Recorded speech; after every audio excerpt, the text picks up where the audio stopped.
You and I, we've been talking a little bit over the past few weeks about just Black History Month as a whole. Before I get to some of the things I want to just sort of bounce off of you and just engage in this dialogue, and I'd love to hear your most unfiltered thoughts on just hearing a concept like a Black History Month out loud. Okay, well, I mean, the whole topic is the whole topic of race in America is radioactive, and to talk about race in America is like trying to do is like trying to perform brain surgery while wearing a hazmat suit, and the patient is on LSD and doesn't know that they need brain surgery, and thinks you're a monster, thinks you're attacking them. It's a very difficult topic to talk about, and I don't think that that's necessarily accidental. I think that they try to make this a very difficult topic to talk about. But the issue of Black History Month, subhanAllah. Well, look, put it in the context of history overall. In terms of the history of the people who decided that you get to have 1 month to talk about Black history. The history of the people who decided that month, the month that will be dedicated to so-called Black history, will be the shortest month of the year. So talk about the history of this people, and you're talking about a history that is full of atrocities, that's full of criminal viciousness, and the character, the psyche, and the ethos of a people is comprised of their history. Their history gives birth to or forms their psyche, their ethos, and their character. But when you're talking about America specifically, but if you're talking about America and the West generally, they have a very serious, what in psychology would be a split personality disorder, in that their ethos is completely different from their character and their psyche. Their character and their psyche is the product of their history, but their ethos is not the product of their history directly. In other words, what I mean is their psyche and their character is genuinely the product of the atrocities that they've committed. It's genuinely the product of the criminal viciousness and brutality that they have inflicted on others, including each other. This actually exists in their psyche. This is a reality. The actual reality of their history does exist in their psyche and exists in their character, but the ethos that they have built has been built precisely for the purpose of denying that history. The ethos that they've built has been built precisely to cover up their deeds, to cover up and to hide their actions, and to deny their actions. So this has created a very fractured national psyche, a very fractured national identity, say, because the totality of your identity is like your character, your psyche, your ethos, and so forth, all of which is supposed to be congruent with your history. With other nations, their history is made of their deeds, it's made of their actions, what they learned from it, how they developed from that, how they were affected by that, and what kind of people they became as a result of all of that. That's for other nations. For the West, and especially for America, everything that made them who they are is denied. Therefore, also who they are, they deny. And one of the major factors of all of this, of course, is race. Specifically, well, not even race, but racism, white supremacy, and the dehumanization of so-called black people, the dehumanization of Africans, and their treatment of them. This is all denied. And the worst thing you can do, if you're talking about it as on an individual level, if you anthropomorphize the nation, as I'm doing, the worst thing you can do to someone who has a split personality is to confront them about their condition, because they've built their whole way of coping in the world, their whole way of functioning in the world is based on these two elements of their identity never meeting, never being reconciled, always being compartmentalized. What needs to happen is for it to be confronted. It needs to be reconciled. It needs to be dealt with. They're never willing to do that. So you look at this reality of who they are, what they've done, and how they have built their the psyche that they have, and then the ethos that they desperately need to maintain. Put all of that as the context for Black History Month, which is your obligation in Black History Month, because this is an obligation that is being put on Black people in America.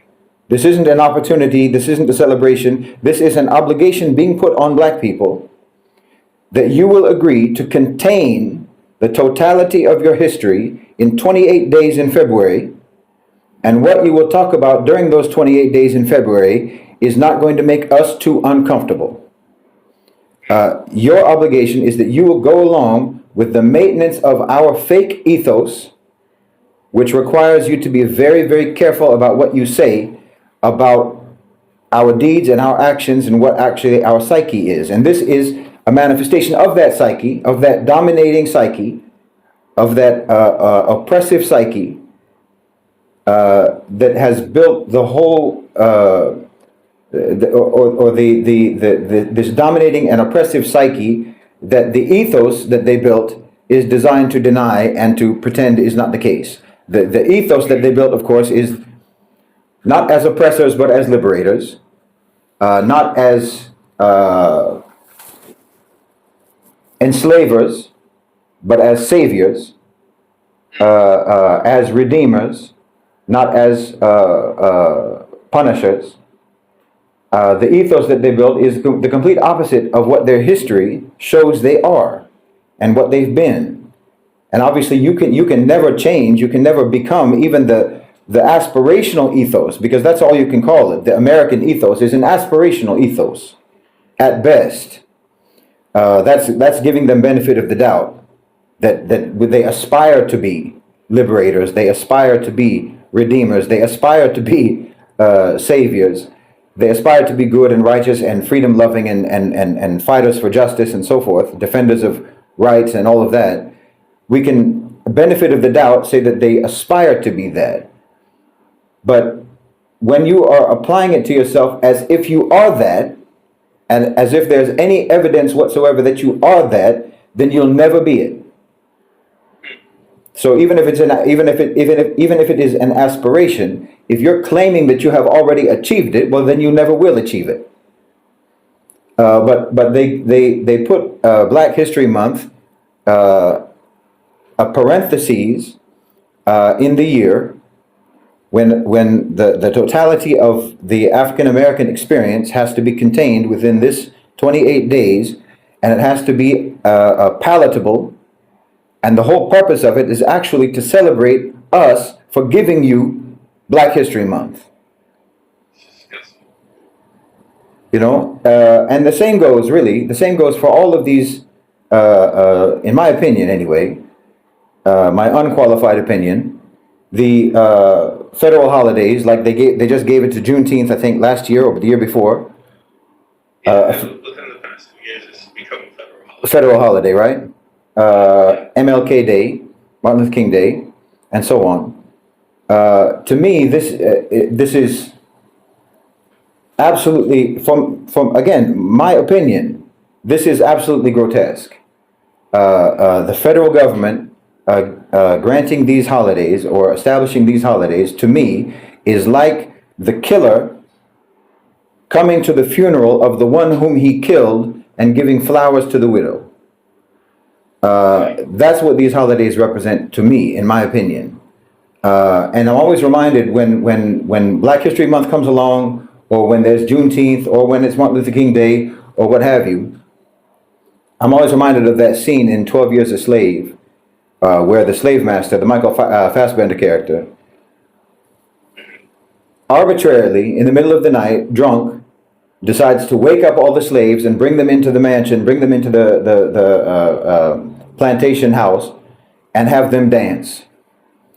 And they know that what's expected of them is to pretend to be happy, to celebrate, to dance as the master requires, so that he can feel that he's a very magnanimous, very generous, very beneficent master. And how dare they not have fun? How dare they not show their absolute rapture at the great generosity of their great white master? And it's the most, in my opinion, it's the most grotesque form of oppression, where you're forcing someone not only to do something for your pleasure, for your enjoyment, and to make you feel good about yourself as an oppressor, but you also require them to smile while they're doing it. You require them to pretend to be happy and to pretend to enjoy it, and it makes an absolute mockery of all human emotion. To me, it's quite vicious, and I think that, again, with regards to Black History Month, I think that it's important to see it in the overall context of the history of American society and Western civilization overall. And also to see it as what it is, which is the white power structure in America, obliging Black people in America with regards to what they can and cannot celebrate about their history, what they can and cannot commemorate about their history. And in fact, also, that's the important word that I just said, celebrate, rather than mourn, rather than lament, rather than blame, rather than accuse, rather than seek justice. Celebrate your history. Don't bring the party down by reminding everyone about how terrible everything has actually been in this country for you, and how terrible this country has been to you. Celebrate your history. Be proud, because if you're not, then you're doing a disservice to other African Americans. You're doing a disservice to Black people. If you don't, this is our only opportunity. We've only got these 28 days to talk about how great Harriet Tubman was, to talk about how great Frederick Douglass was. We've only got these 28 days to talk about inventions that were innovated by Black people, and so on. Let's talk about Washington Carver, Peanuts. Precisely. Let's talk in these 28 days. This is the only 28 days we've got. Let's try to stick in as many Black achievers as possible, and not talk about the fact that just surviving in and of itself is an achievement. And let's talk about why that is. Yes. That's my opinion, unfiltered. This is why I began by talking about you have to put all of this in the context of the split personality disorder that the West has and that America has. To understand that, like, for example, what you're talking about, like a Martin Luther King Day or a Juneteenth or Black History Month, and then the way that those holidays are, or rather, what sort of activities, what sort of commemorations are designated for those holidays. You're always told that this is empowering. And so we have to talk about, again, Black achievement, outstanding African Americans, success stories, and so forth, and heroes, and so on, because it's empowering and it's positive, and what the idea is that what Black people need, what African Americans need, what everybody needs is positivity. So let's not focus on the negative and what have you. But it's inescapable. The very fact that you have sandwiched this topic in, again, the shortest month of the year, it demonstrates the extent to which this population remains contained, remains suppressed, remains repressed, remains marginalized, remains sidelined. And then, like I said, this is why it reminds me of that scene in the film. If you haven't seen the film, there's a scene where the slave master just, I can't remember what prompted him, or if anything prompted him. He just got drunk and decides to go into the slave quarters, and he wakes everyone up arbitrarily and forces them all to come into his mansion and do a dance and pretend that we're all celebrating together or what have you. And don't you dare be negative.